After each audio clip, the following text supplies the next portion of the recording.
Exercise 15, Conversation 1. Listen to part of a conversation between a student and a clerk at the campus bookstore. Excuse me, do you work here? Yes, I do. How can I help you? Oh, well, I'm looking for a book for English 100. Okay. Textbooks are in the back of the store. Did you want a new book or a used book? I don't know. Is there much difference? In the price, I mean. Well, that depends. We price the used books based on depending on their condition. But in general, you can probably save, I'd say, at least 40%. Oh, great. I'll do that then. Okay. These are the used books over here. Now, which section are you signed up for? See, every instructor selects a book, so there are several different textbooks for each course. And English 100 is a core course, so there are a lot of sections. I don't remember the number, but it meets at 8 o'clock. In the morning? That sounds awful. Really, I've registered late. Do you know the instructor's name? Yes, it's Henry. Henley... Hendricks? That's it, Hendricks. Oh, well, that's not so bad then. She's a good teacher. I wish I'd taken that class with her. That's what I heard. My roommate had her last semester. Oh, then why don't you use your roommate's book? I don't think Hendricks changed the order this semester. Wouldn't you know?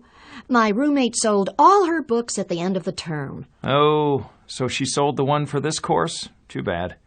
Well, this is the shelf, and you're looking for a book called College Writing. I think it's green, or maybe green and blue. There should be a fairly clean one here. Thanks. Look, here's one. Oh, but it's pretty marked up. Let's see it. Sometimes it actually helps to use someone else's highlighting. I mean, if you happen to get an A student's book. True. I see your point. But really, I'd really rather highlight it myself. Okay. That one didn't look like it belonged to an A student anyway. Hey, look at this. I don't think there's a mark in it, except for the name. Wow, that's great. Wait, let's check on the edition. The edition? Does that matter? Uh-huh, it really does. Sometimes there's new information in a later edition, so that's why the professor orders it. But the worst part is if the instructor is always referring to, say, page 50, and the information is on a different page in your edition. Well, it gets confusing. Oh, anyway, this is the 10th edition. And you need the 10th edition. You're really lucked out. The new one would have cost you at least $30, but this one's only $15. Thanks. Wait a minute. See this? Right over here, over the shelf? It's a list of the books that Professor Hendricks ordered. And it looks like, yep, you have another book for that class. It's not required, but it's recommended. So I don't have to buy it? No, it's up to you, but you'd better look. Take a look at it before you decide. It looks like a handbook. Or really, a style manual. Exactly. Well, then the instructor will probably want you to, use the format and style in this book for your essays. I'd better get it then. Don't you think? I would. How much is it? All of these are $10, but they're fairly clean because people don't usually write in a handbook. I mean, it's more of a reference. Well, I'll take one then. This one looks good. Okay. Are you looking for anything else? No, just this. But I really appreciate your help. You saved me some money. Glad it worked out for you. I'm a student, too. I just work here part-time, and believe me, I understand the problem. Most of the textbooks are $50 or $100. When you're taking, say, 4 classes, that really adds up. It sure does. Anyway, thanks again. Sure. Number 1. What is the purpose of this conversation?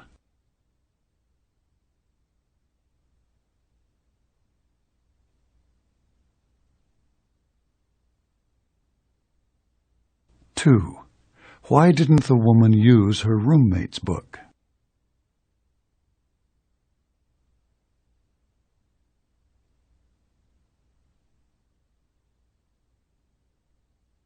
3. According to the man, what is the problem with using an older edition?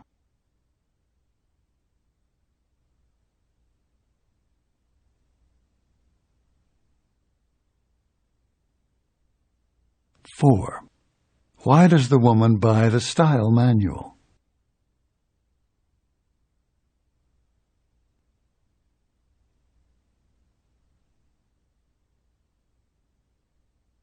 5.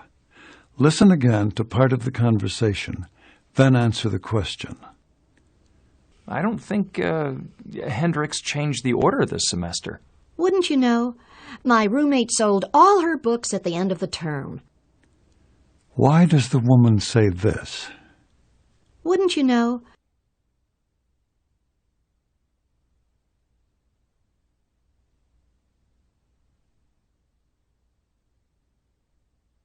Six. What can we infer about the woman?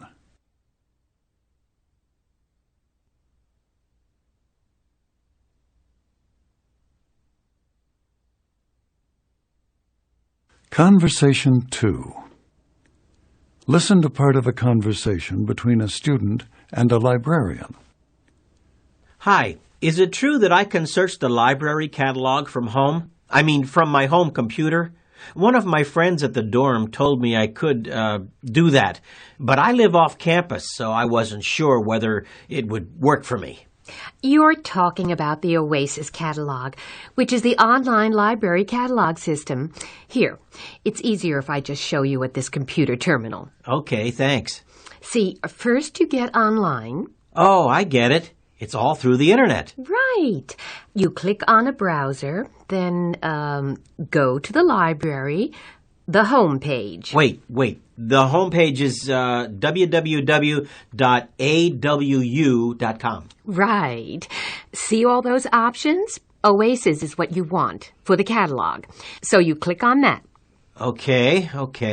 Did you use a password or anything to get into it? No. All you need is an internet connection. But if you actually want to look at the books... I can do that. Sure. You want to go to a different website, though. Here, first enter www.netlibrary.com. There. See? This site lets you access all the e-books in our system. Oh, wow. Do you have many of those? Thousands. They're all part of our collection. But we store them electronically, which means we don't have to have all that shelf space anymore. Sounds good. But if you want to access NetLibrary, then you'll need a username and a password. So how do I just set that up online from home? No, you have to set up the account here in the library. You can do that on this terminal if you like. Great. Then I can see the books on screen from my apartment. You can view the books from any place you have access to the internet. If you're out of town or you go somewhere on break, you can still use NetLibrary. Of course, we don't have all of our books online yet, but we're working on building the collection. So can I go directly to NetLibrary to do a search, or do I have to go to, what do you call it, the Oasis catalog first? You can go right to the NetLibrary if you want, but that'll just show you the books and databases that are online. If you search Oasis, you'll have access to all of the books in print. The ones in the library as well. Of course, you'll have to come into the library to check them out. Let me see if I've got this. Oasis is exactly like the catalog for the library here at school. And so I can find all the books and materials that are on the shelves, but I can't see them. Right. But if you want to go to NetLibrary after you use Oasis, then you can look for a particular resource to see whether it's part of our online holdings. If it is, then you can just read it on your computer screen. Look, you can enter a title or an author or even a subject, and then you get a list of books. When you click on a title, you see the table of contents. You can read one chapter or the whole book if you want. That is so great. Oh, one more thing. If I don't have time to read it all, do I just start over again next time? Or, is there like an easy way to get back to my book? It's very easy. You just bookmark your place and click on your ebook when you go into the site next time. It'll open to the page you marked. Well, I think the best thing for me to do is open an account and then go back to my apartment and start working with it. There's a help screen on the site, but if you get stuck, just call the library and someone will walk you through it. And how do I pay for this? Do I have a one-time fee or a monthly charge or what? No charge. It's part of the library system. You're a student here, so when you log in, you'll be asked to enter your student ID number after your username, and then your password. And that's it. Here's the screen you need to open the account. I'm sure you'll like using NetLibrary. Everyone does. Number 1. What is the main topic of this conversation?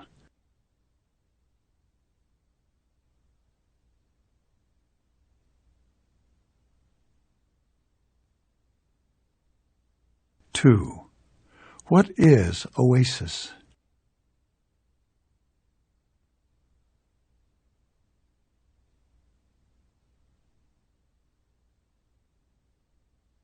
Three. How does the man set up an account?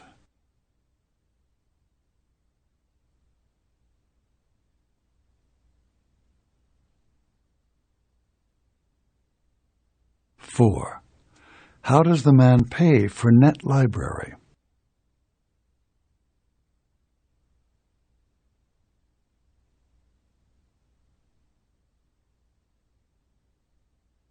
Five.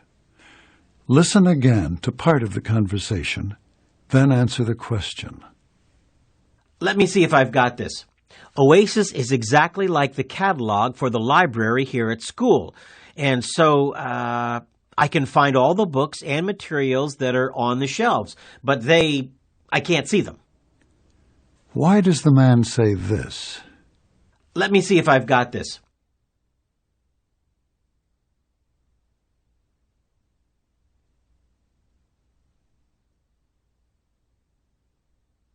Six. What will the man probably do now?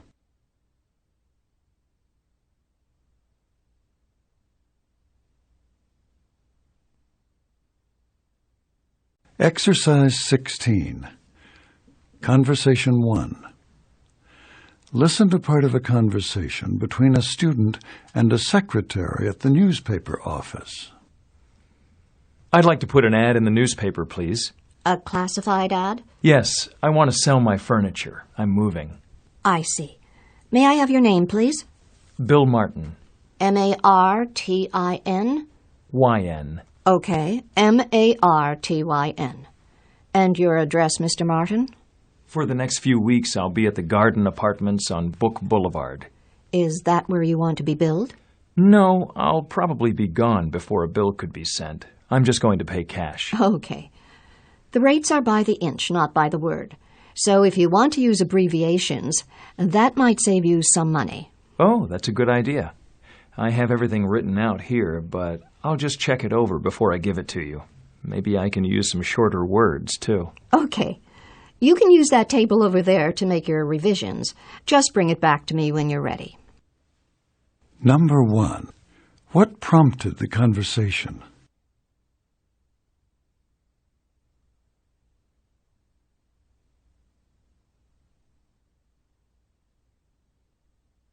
Two.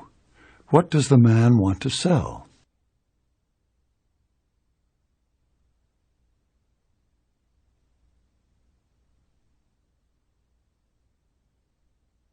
Three. What is the man's last name?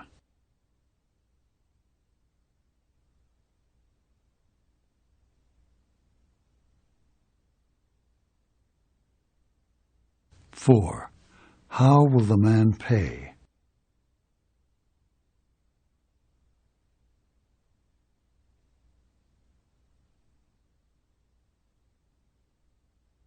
Five.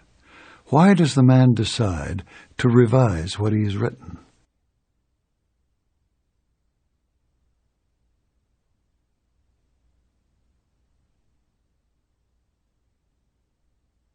Conversation 2.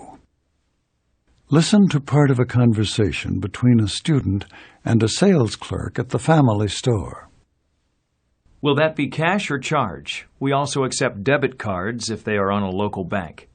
I want to pay by check, if I may. Certainly. That's cash then. Cash? Yes, both money and checks are considered cash. Only credit cards are charge. Oh, Just make the check out to the family store. okay. And I'll need 2 pieces of identification, a driver's license and a major credit card. Well, here's my driver's license. I don't have any charge cards, but I do have my student ID card from City College. Will that be all right? I think so. I need 2 numbers. Your student number is on the ID, isn't it? Yes, it is. Do you need anything else? Just put your telephone number on the front of the check. Okay. Good. Now let me give you your license, your ID, and your package. And thank you for shopping at the family store. Thank you. Number 1. What is the purpose of the conversation?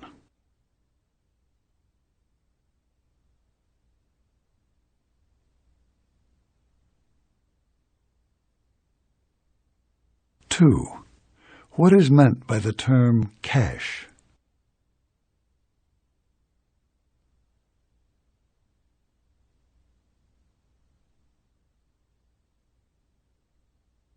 Three.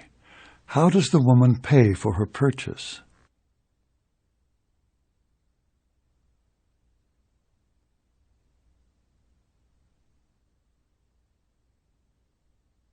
Four. What did the woman use as identification?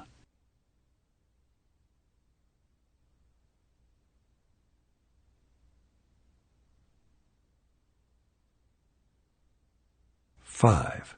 Who was the man in this conversation?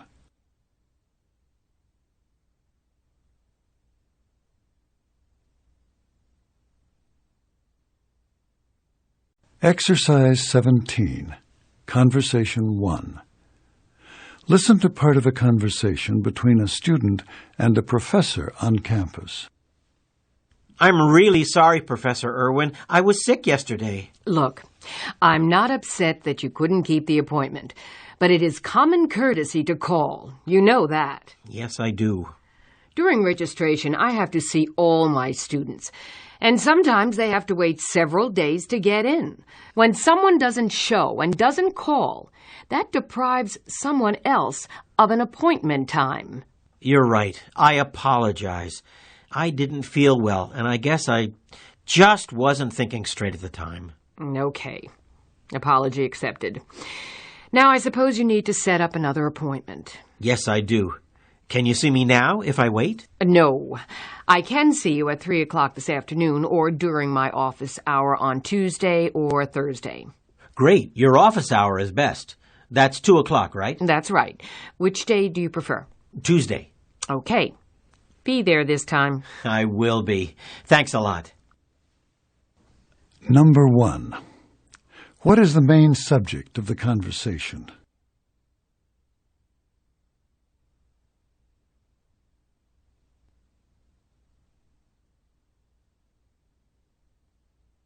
Two. When is the man's new appointment scheduled?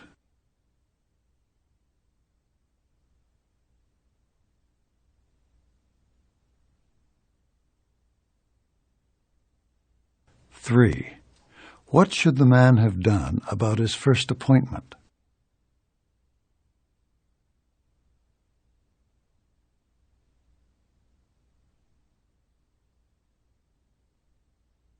Four.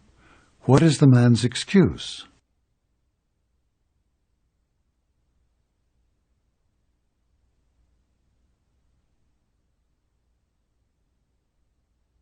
Five. What word best describes Professor Irwin's attitude toward the student?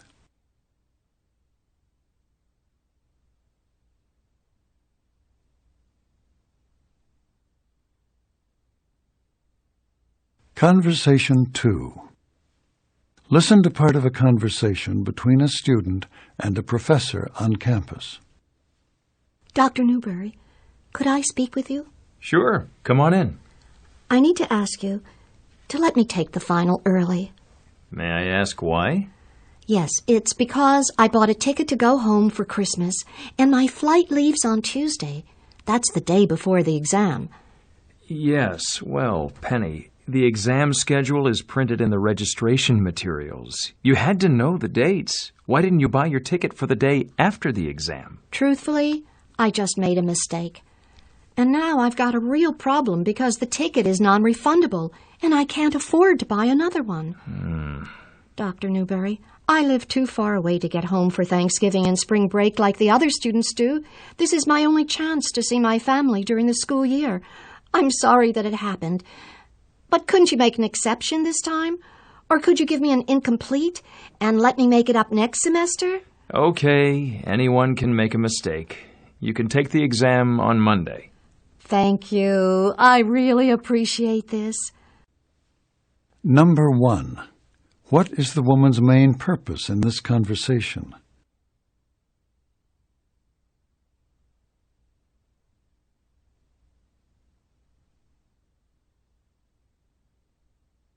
Two. Why does the woman have a problem?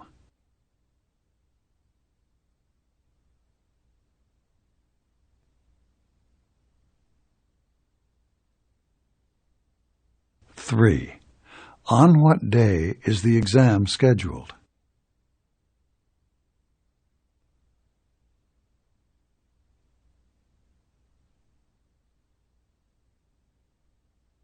4. What does the professor decide to do?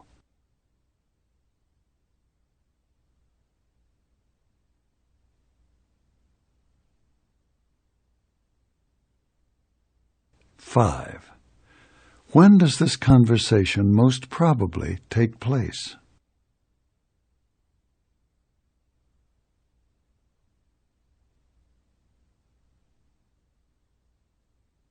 Exercise 18. Conversation 1. Listen to part of a conversation between a student and a professor. Dr. Stevens? Oh, hi, Jim. I'm a little early, about 10 minutes. Do you want me to come back later? No, not at all. Come on in. Thanks. Have a seat. I want to talk with you a little bit before you take the test. You realize that this won't be... But it isn't the same test that everyone else took in class last Friday. Yes, I know. I noticed that policy on the syllabus. Good. I try to include everything on the syllabus. But, well, students don't always read a syllabus that carefully. So, the test that I gave in class was mostly multiple choice and true-false and with a few matching. In other words, it was an objective test. Okay. The makeup is an essay test with, let's see, it has 3 questions on it. I occasionally give oral recitations instead of essays, but... Oh, I'm glad it isn't an oral exam. Good. In general, my makeup tests are, let's say, they're more difficult than the tests in class. Because, frankly, I want to discourage my students from using the makeup option. Okay, I understand, Dr. Stevens. I'm just glad to have an opportunity to make it up. I was so sick last Friday. Believe me, I couldn't have gotten a good grade on a test. And how are you now? A lot better, thanks. I went over to the health center instead of going to classes last Friday, and I got some medicine, some antibiotics, and some kind of decongestant. By Sunday, I was feeling better. You should have seen the waiting room over there. Anyway, I was lucky. My other classes meet on Tuesdays and Thursdays, and I have one independent study. I didn't miss any other classes. I mean, just yours on Friday. Too bad it was a test day, though. Yes. Well, when you finish this, you'll be all caught up. Mostly, I still have a lot of reading to do in my other classes. That medicine just knocked me out, so I slept a lot. Am I the only one taking a makeup? You are. So if you want to get started, you can just leave your books here. All you need to take with you is your pencil and... Just a second. I'll get your test. Here you go. Thanks. Why don't you take a look at it and I can answer any questions you have before you get started. Okay. It's pretty straightforward, Dr. Stevens. The only thing I can think of to ask is how long the essay should be. For each question, I mean. Well, the answer should be as long as it takes to respond to the question. But that doesn't help you much, does it? I'd say you'd need 2 or maybe 3 paragraphs to develop each of the questions fully. Okay. Anything else? Not that I can think of. Okay, then. You can just leave your jacket and your backpack here. There's a conference room 2 doors down, and it should be quiet there. I'll show you where it is. And then when you finish, you can just bring your test back to me. You'll be... I'll be in my office. Oh, Dr. Stevens, sorry. I just thought of another question. How long do I have to finish? Of course. I'm glad you asked. 50 minutes, which is just about the same amount of time you would have had in class. But knowing you, I think you'll probably finish long before that. Do you have a watch on? Yes. Good. I don't think there's a clock in the conference room. In any case, if you haven't turned in the test by 1:45, I'll come to the room to collect it, okay? Okay, well, thanks again. I appreciate this. You're welcome, Jim. Good luck. Number 1. What is the main topic of this conversation?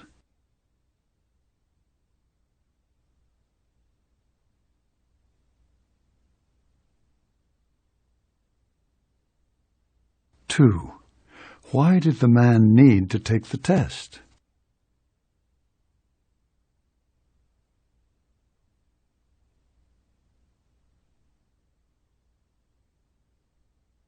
3. What kind of test will the man take?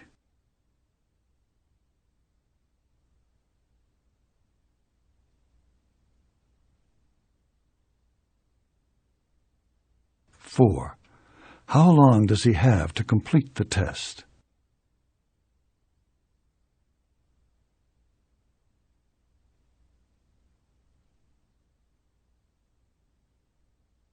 5.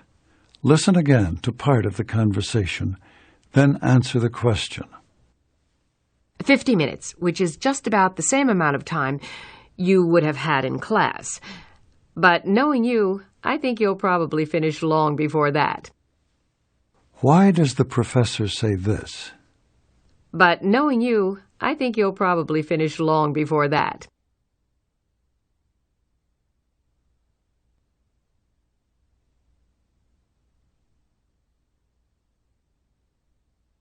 6. What can we assume about the man?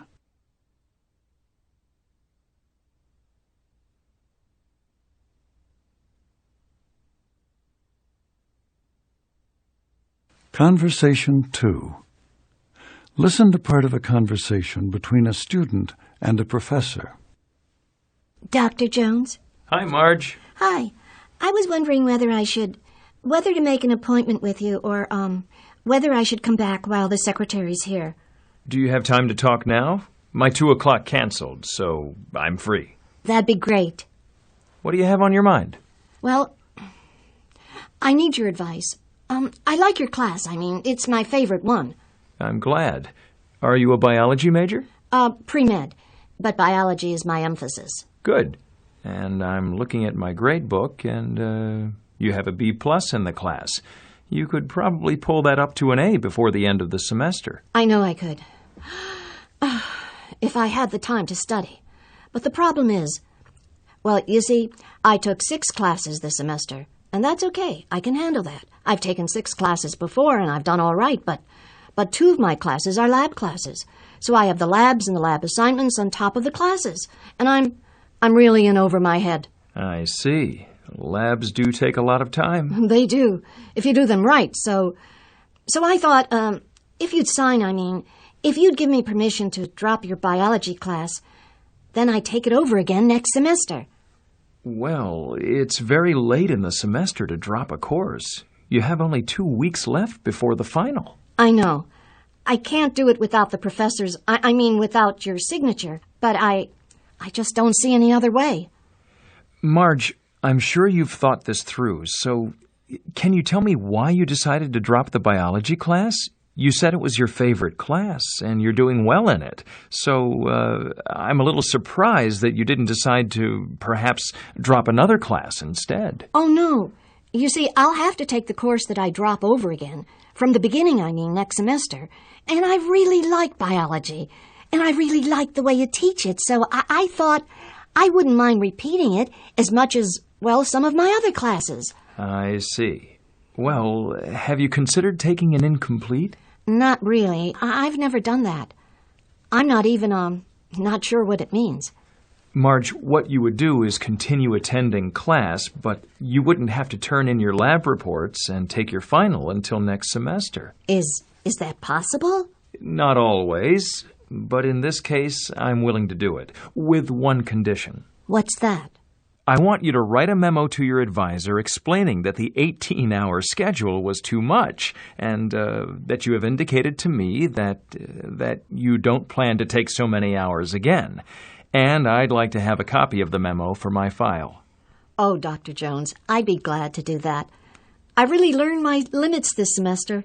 I mean, I know, and I don't ever plan to get myself in this mess again. Good. Then I'll fill out the paperwork when I turn in my grades, and you'll see an I on your grade report.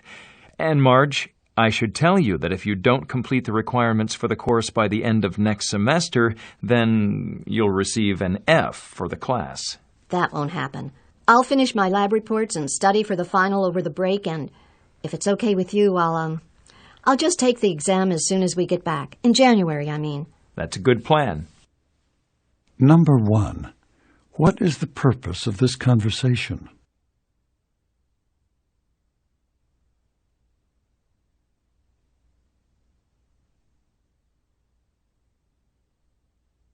Two. What does Marge mean when she says she is over her head?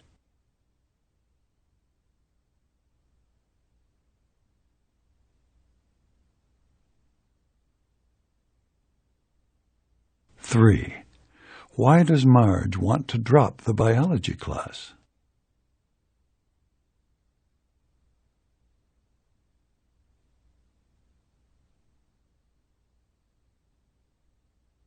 Four. Why does Marge need the professor's signature?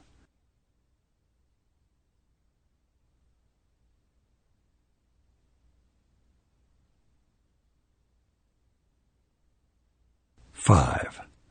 Listen again to part of the conversation, then answer the question. I see. Well, have you considered taking an incomplete? Why does the professor say this? Well, have you considered taking an incomplete?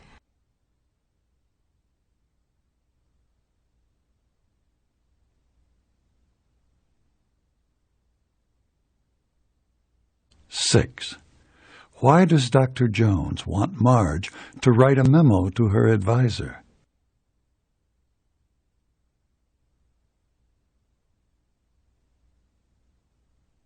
Exercise 19. Consultation 1. Listen to part of a consultation in a professor's office. You wanted to talk about the results of your laboratory experiment? Did you have any problems with it? Yes, Professor Smith, we did. And you two are lab partners? Yes, we are. Well then, can you go over the procedure for me? Sure.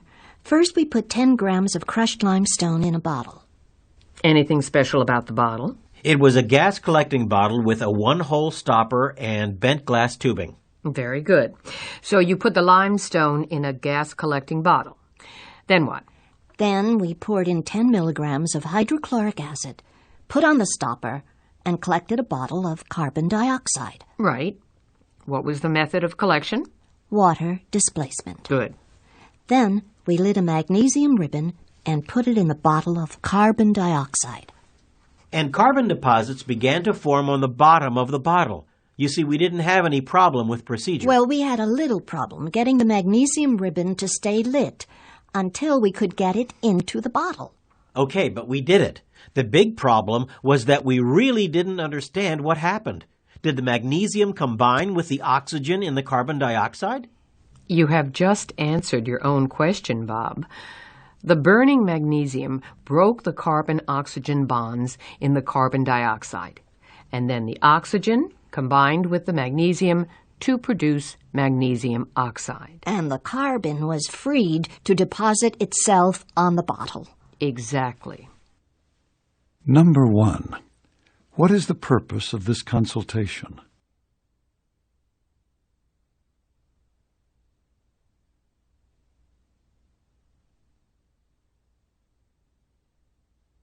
Two. What was deposited on the bottom of the gas bottle?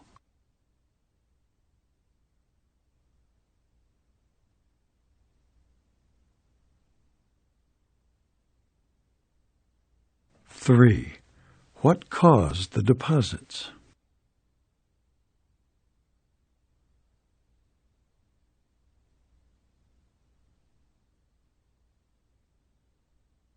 Four. Where does this consultation take place?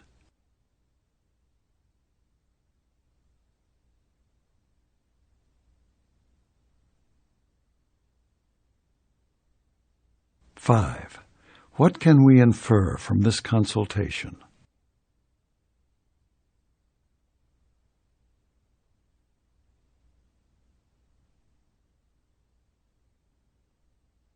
Consultation 2. Listen to part of a consultation with a professor. Dr. Anderson, could you please clarify the requirements for this course? Some of us are a little bit confused about the final examination. Oh? Well, you have two options in this course. You can either take a final examination, or you can write a research paper instead. Excuse me, Dr. Anderson. That's the point I need you to clarify. What kind of research paper did you have in mind? An original study, a report, a book review, perhaps? A report. A summary, really, based upon a reading list of current research in the field. How long should the reports be? Length is really not important. I should think that it would take at least 10 pages in order to develop the topic, however. And should we check the topic with you before we begin writing? You may if you wish, but the only requirement is that it relate to current trends in United States foreign policy. Are you considering writing a paper, Jane? I'm not sure. I think that I'd like to know a little bit more about the examination. All right. 100 multiple-choice questions covering both the lectures and the outside readings. Didn't you say that you would give us 1 hour for the examination? Yes, I did. I'm going to do the paper then. Me too. Number 1. What prompted the consultation?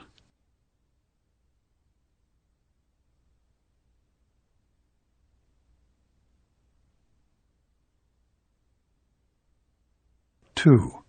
What kind of research paper has Dr. Anderson assigned?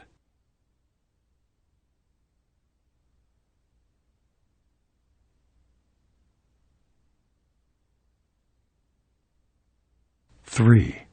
What kind of examination has Dr. Anderson prepared?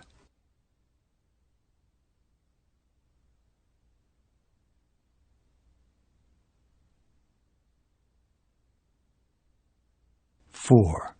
Which option do the students choose?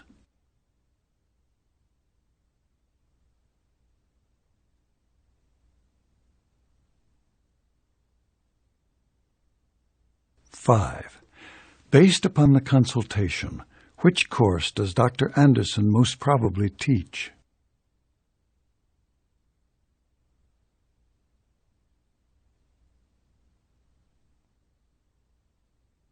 Exercise 20, Consultation 1. Listen to part of a consultation between a student and a professor. Hi, Professor Davidson. Oh, hello, Larry. I know it's not your office hour right now, but I saw you, and I wondered if... Sure, come in. What can I do for you? I just want to check something out with you from the lecture on Wednesday. I want to get it straightened out before class tomorrow, because... Because it might be on the quiz. Well, yes. Okay, fire away. It's about hotspots. Under the ocean, I've got 2 questions. First, you said that hotspots appear to be fixed in place for, tens or even hundreds of millions of years.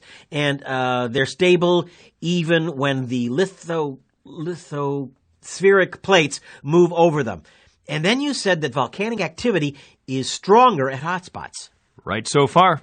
Then I have in my notes here that in Hawaii, I think it was Hawaii because I have Iceland scratched out and Hawaii written in.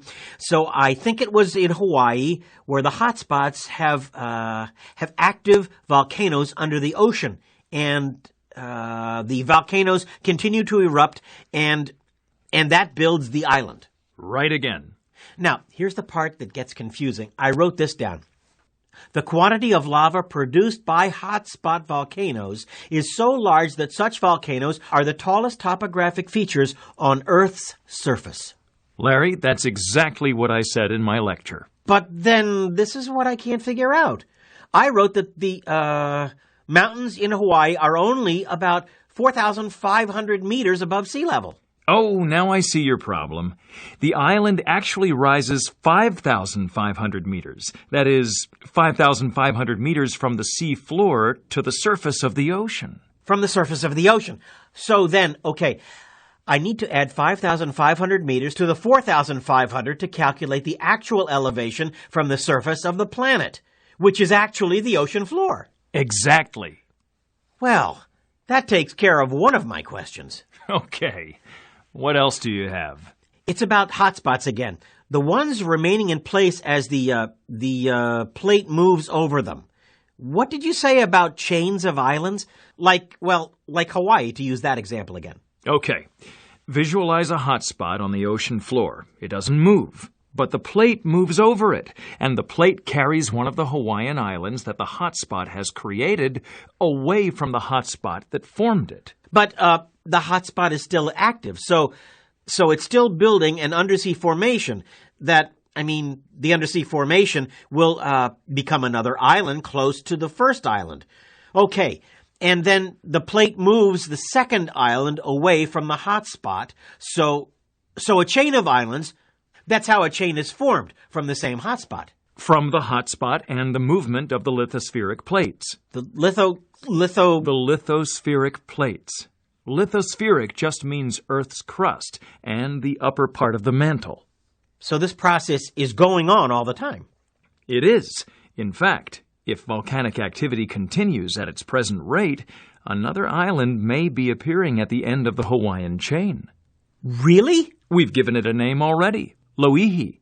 Of course, we won't actually see it above the surface of the ocean for another 10 to 40,000 years, and you and I won't see it at all, but we are observing it closely as it continues to build underwater. That is so cool. It is, isn't it? And to get back to your original question, when Loihi is only a few feet above the water, it will already be a very significant topographical feature. Because of the height it has reached before breaking the surface. Well said. You should do just fine on that quiz. Number 1. What is the purpose of the consultation?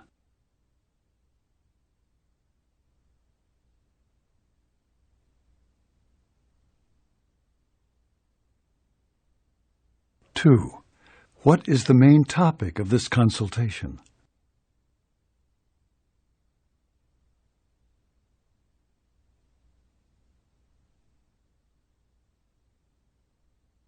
3.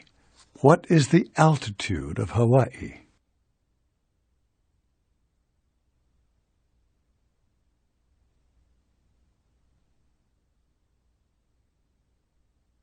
4. What does the professor say about the newest Hawaiian island?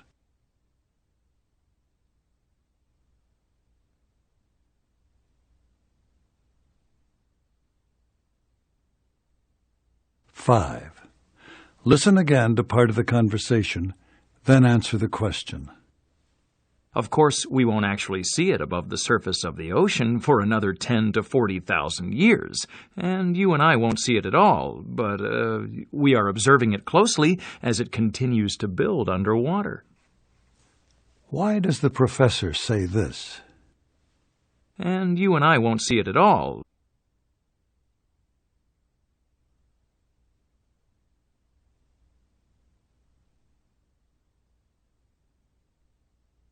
6. Put the following events in order to explain how island chains are formed.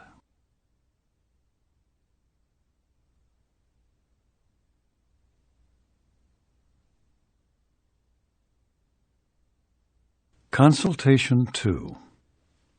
Listen to a part of a consultation between a student and a professor. Hi, Dr. Gilbert. Are you busy? Just getting organized for my class. Oh, do you want me to come back later? No, come in. This is an open office hour. I was just working on some notes until someone showed up, so... Thanks. I want to talk about my term paper. I have a topic, but I'm not sure where to begin. I'm finding so many references. I couldn't possibly read them all. Okay, what's the topic? The Baroque style. The Baroque style? Yes, I really like the... Opulence is the word usually associated with Baroque. I was thinking of over the top, but opulence is even better. I'm attracted to it. Well, that's good. You want to choose a topic you're interested in, or attracted to. But let's talk about the problem you're having. Rhonda, it's no wonder that you are finding so much material. The topic is extremely broad. To really do it justice, you'd have to write a dissertation. Remember, your paper is supposed to be only 10 to 12 pages long. Well, I haven't started writing yet. Do you think maybe I should choose another topic? Another topic? No, I didn't say that. I said the topic was too broad. What you need to do is narrow it down. Look at one aspect of the Baroque style, perhaps architecture or painting or sculpture. Or you could do some research on one artist and discuss how the Baroque style is reflected in the work. You could probably even narrow it down to one work by one artist and still have more than enough material for such a short paper. Oh, okay. Actually, that sounds really good. A lot more manageable. Thanks, Dr. Gilbert. Wait a minute, Rhonda. Let's talk a little more about the research you've been doing, and maybe we can find a topic. Really? That would be perfect. I have my research on my laptop, but... Just talk to me about it. Okay. I started out with some general sources, and I found a lot on Bernini. That makes sense. Bernini was certainly at the center of the Baroque movement. But even that topic would be very broad since he was such a Renaissance man. Hard to imagine someone who could be a sculptor, a painter, and an architect. I think he even wrote plays and composed music. So what else did you find? Well, I had a lot on Versailles. And the Hall of Mirrors and the Spanish painters of the period. Diego Velázquez. Uh-huh. And, did I mention St. Peter's Cathedral in Rome? So you have Italy, France, and Spain in your research. More than that. I've got some information on the Dutch Baroque, too. Although I think it seems different from the rest somehow. Wasn't Rembrandt Dutch? Right you are. So... Hold on a minute, Rhonda. Of everything you've read, what's the one person or building or work of art or fact that you found the most interesting? Let me see. Well, probably the architecture. And which structure stands out in your mind? Oh, that's easy. Versailles. The inside, though, not the outside, which to me has at least some classical influence. Don't you think so? It isn't as typical of Baroque as the magnificent rooms inside the palace. I would agree with that. I actually saw Versailles when my family was living in Europe 5 years ago. My dad was transferred to London, and it was so great. We traveled a lot while we were there. The trains go everywhere, but you probably know that.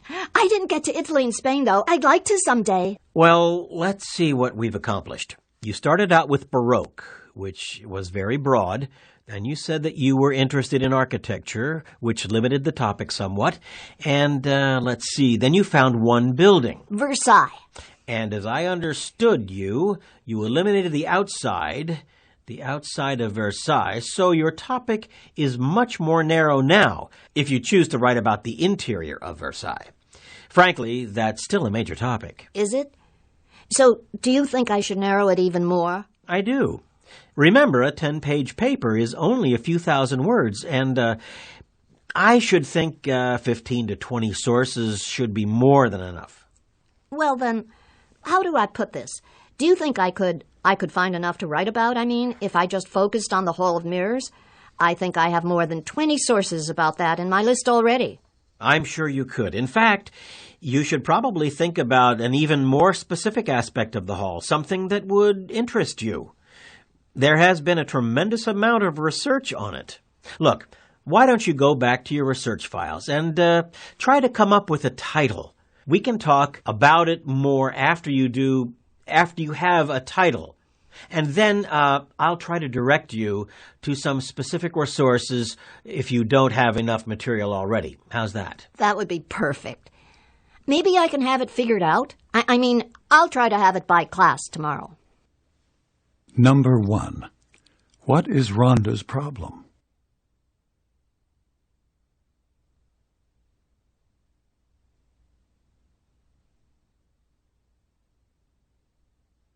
Two.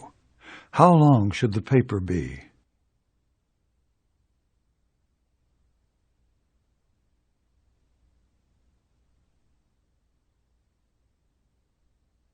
3. What does Dr. Gilbert suggest?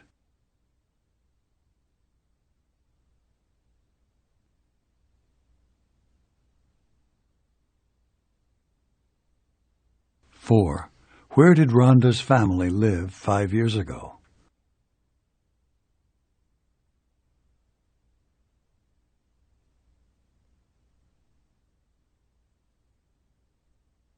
5. Listen again to part of the conversation, then answer the question. Hi, Dr. Gilbert. Are you busy? Just getting organized for my class. Why does the student ask this? Are you busy?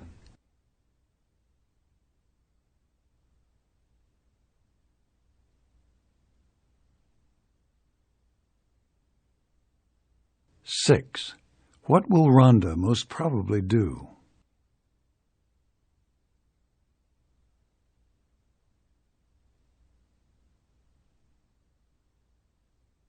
21. Discussion 1. Listen to part of a discussion among students in a study group. So, what do you think will be on the test? I'll bet the first question will be, define the term organization. And Dr. Graham will want it, word for word. So, here it is, straight from the book. An organization represents a specific type of social relationship or arrangement between persons, with either closed or limited admission, and regulations enforced by a person or group in a position of authority. You got that right. He's gone over that definition at the beginning of almost every class since the last test. And then, let me see here, then we'll probably have to compare formal and informal organizations. So this is the answer, guys. A formal organization is characterized by formality. No surprise there. A hierarchy of ranked positions and a complex division of labor, as well as a relatively large size. Okay. Now, want me to do informal organizations? I'll do it. An informal organization brings people together to explore a common interest. Okay. Don't forget about bureaucracies. Yeah. Besides the definition, what? I've got a lot on Weber's ideal type of bureaucracy. You do? I don't remember anything about that. Here, let me read you some of my notes. It's called Weber's ideal bureaucracy. Maybe you'll remember something. I have a list of the characteristics. 1, paid officials. 2, benefits for career officials. 3, salary increases, seniority rights, and promotions by examination. 4, hierarchical organization. Oh, okay. Sure, I have that. I just didn't have it identified. As Weber's ideal bureaucracy. You've got them all then? All the characteristics? Yeah, I got them. Okay. We should probably be ready for the Bensman and Rosenberg, the Bensman and Rosenberg study. That's the one about advancement, right? Right. I have it summarized like this. It's not what you know, but who you know. And how well you're liked. by the right people. Bingo. Moving right along. Parkinson's law has to be there. Here's what I have on that one. In any bureaucratic organization, work expands to fill the time available for its completion.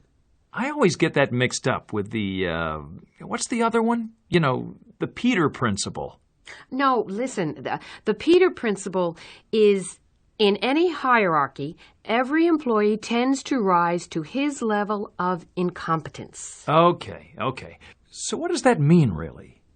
Look, let's say you're a great professor, and you get a promotion to maybe department chair, which is an administrative position. But you can't use your teaching skills in the administrative position. So you aren't as successful. You see, you got hired on the basis of skills that don't translate. Transfer to the next job. So you don't get promoted again because you aren't doing such a great job, as an administrator? Right. You reached your... Just a minute, I've got it right here. You've reached your level of incompetence. Listen, the way that I keep them straight is to think Parkinson's law is about the work and the Peter Principle is about the people. Hey, thanks. That's a good idea. Yeah. Do you think he'll include anything on leadership? Maybe. If he does, he'll probably ask us about the two different types of leaders. Okay, let me see if I can remember that. The instrumental leader is goal-oriented and organizes the group by assigning tasks, and the expressive leader is more socially inclined, someone who works toward... let me think. The expressive leader works toward solidarity among group members by offering support. I'm impressed. That's almost word for word from the lecture. Remember, Dr. Graham doesn't reward creativity. He's looking for the stuff he taught, just like he taught it. Haven't you noticed how he grades the quizzes? I know. Just kidding. Okay, so the short answer questions will be explain the Peter Principle, state Parkinson's law, summarize the Bensman and Rosenberg study, Bensman and Rosenberg, and contrast formal and informal organizations. Anything else? Compare the two types of leaders. Right. That leaves the what's his name, ideal bureaucracy for the essay? Weber's ideal bureaucracy. Weber. That should about do it then. I think we covered the most important points in the chapter and the notes. Now all we have to do is review a little and we should be ready for it. Number 1. What is the main purpose of this study group?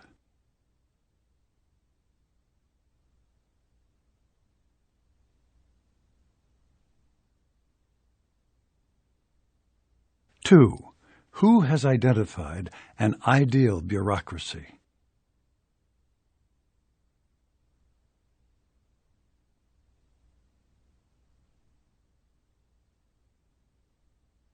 Three, which law states that people advance until they reach a position in which they are less likely to succeed?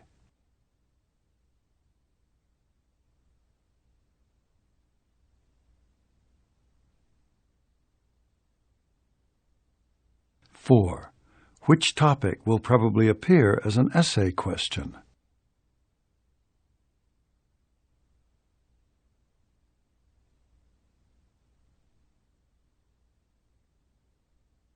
Five, listen again to part of the conversation, then answer the question. You got that right. He's gone over that definition at the beginning of almost every class since the last test. Why does the man say this? He's gone over that definition at the beginning of almost every class since the last test.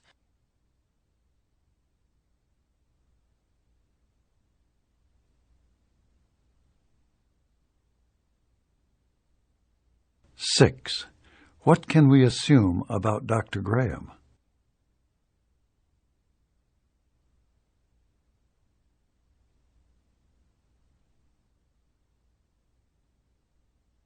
Discussion 2. Listen to part of a discussion among students who are working on a group project. Okay, let's get going now that we're all here. Okay. Fine. Just to remind everyone, we agreed to do our group presentation on the SQ3R study reading method. And since there are 4 of us in the group, all of you are going to take 2 of the steps in the method, and I'm going to say a few words to introduce the presentation, and then I'll summarize at the end, and finally we can go over the handout. Sounds good, except I had only 1 step. Right, Carl. Phil and Martha have 2, though. And, we said we'd all be ready to go through everything this time. I think we all brought our scripts, Joan. Okay, I'll start. This is it. Today, our group will show you how to use the study reading method known as SQ3R. The letters stand for 5 steps in the reading process: survey, question, read, review, and recite. Then I'll say, each of the steps should be done carefully and in the order that I mentioned. Is that it? Yes. We only have 10 minutes, Phil, and we want to spend, I'd say, at least 6 or 7 minutes going over the handout. So we have less than a minute for each step. Okay. Well, after the introduction, it's my turn. And I'll say, in all study reading, a survey should be the first step. Survey means to look quickly. In study reading, you need to look quickly at titles, words in darker or larger print or italics, words with capital letters, illustrations, and charts. At this point, you don't stop to write. Read complete sentences. Just look at the important divisions of the material. Okay, I'm up next. The second step is question. Try to form questions based on your survey. Use the question words who, what, when, where, why, and how. My turn? Let's see. Now you're ready for the third step. Read. You'll be rereading the titles and important words that you looked at in the survey. But this time you'll read the examples and details as well. Sometimes it's useful to take notes while you read. Some readers prefer to underline important points, and it seems to be just as useful as note-taking. What you should do, whether you take notes or underline, is to read actively. Think about what you're reading as a series of ideas, not just a sequence of words. Go ahead, Phil. Okay, thanks. The fourth step is review. Remember the questions that you wrote down before you read the material? You should be able to answer them now. You'll notice that some of the questions were treated in more detail in the reading. Concentrate on those. Also, wait a minute, I changed this part. Also, review material that you didn't consider in your questions. Martha? Sorry. The last step is recite. Try to put the reading into your own words. Summarize it either in writing or orally. Done? Yeah, that's it. Okay. Now, I'm going to just summarize in one sentence. I'll say SQ3R, survey, question, read, review, and recite. Let me repeat that. SQ3R, survey, question, read, review, and recite. Then I'll say, but to really understand the method, let's take a look at a reading passage and try to use SQ3R. Then I'm going to pass out a passage from our textbook. I thought I'd use something in the next chapter because so most people probably wouldn't have read it yet. That's a great idea. Yeah, what's the next chapter on? It's about motivation. There's a really good passage about intrinsic and extrinsic motivation. What's that? Intrinsic motivation is when you want to do something for your own reasons. But extrinsic motivation is when you have external rewards like money or something. That's really a simplistic explanation. But anyway, the passage isn't too long, and it has, the headings are good, and a few words in bold type, and capital letters. So I think it should be perfect for the survey part. Look, here it is in the book. On page 351. This does look good for our purposes. So what are you thinking? Maybe just have everyone look in their books? I think we should copy the pages onto a handout. Everybody doesn't bring a book to class. I know I don't. I just show up with my notebook. True. Well, it's easy enough to copy it. I'll do that. I know it'll be a little more work, but it would probably be good to summarize the SQ3R words, maybe at the top of the page. And it would be nice to have all of our names on it. Sure, no problem. Number 1. What is the purpose of this study group?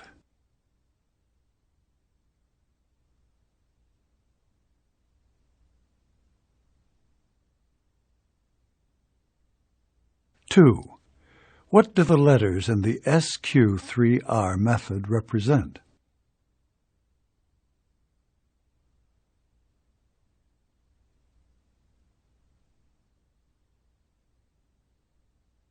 Three. What does the word survey mean?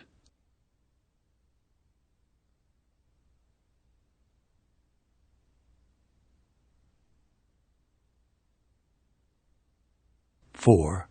What will the group do at the end of the presentation?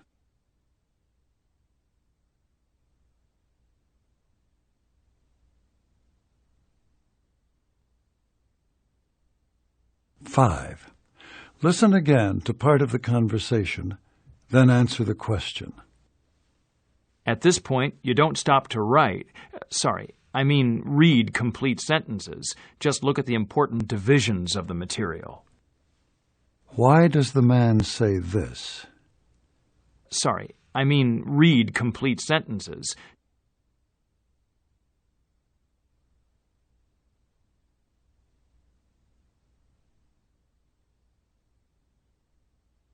Six. Who is probably the group leader?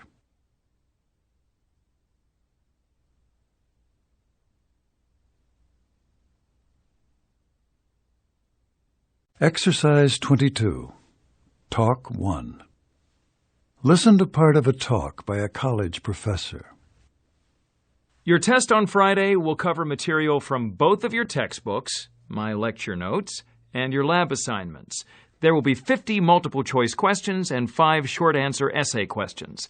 The multiple choice will count half of your grade, and the essay questions will count half of your grade. I will tell you right now that there won't be any math problems, but that doesn't mean that you shouldn't review the formulas and know what they're used for. I wouldn't bother much with the notes from my first lecture, since that was an overview of the course, but you'll probably want to look at them when you study for the final. Oh yes, this test represents 25% of your total grade for the semester. The lab reports are 25%, attendance 10, and your final 40. Any questions? Number 1. What is the purpose of the announcement?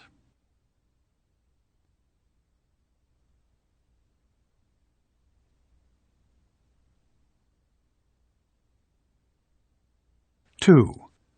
On the test, how much will the multiple choice questions count?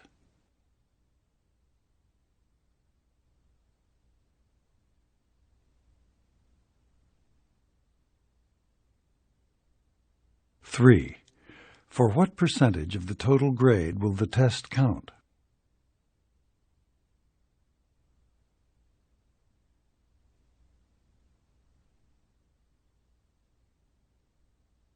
Four.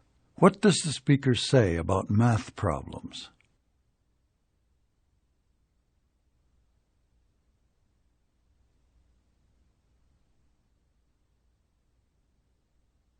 Five. In which class would this announcement occur?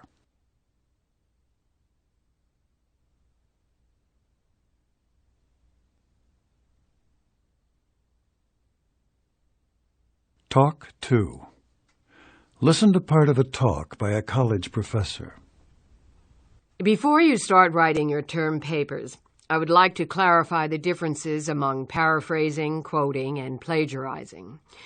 All of these activities involve the use of someone else's ideas. But whereas paraphrasing and quoting are legitimate writing strategies, plagiarizing is a serious offense. In your term papers, I expect you to paraphrase, that is, to summarize someone else's ideas in your own words. I also expect you to quote, that is, to copy information from another source and enclose it in quotation marks in your paper. When you paraphrase and quote, be sure to cite the source of your information. If you do not cite the source, then you are plagiarizing. You are stealing the ideas and using them as your own. If I discover that you have plagiarized on your term paper, you will receive a 0 for the paper and an F for the course. Number 1. What is the main topic of this talk?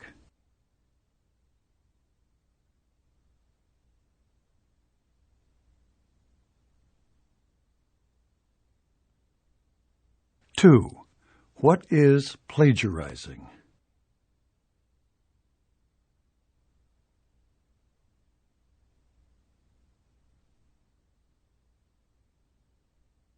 Three. What are two legitimate writing strategies?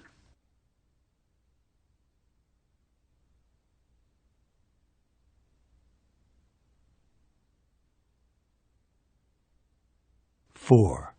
What will happen to a student who plagiarizes on the term paper?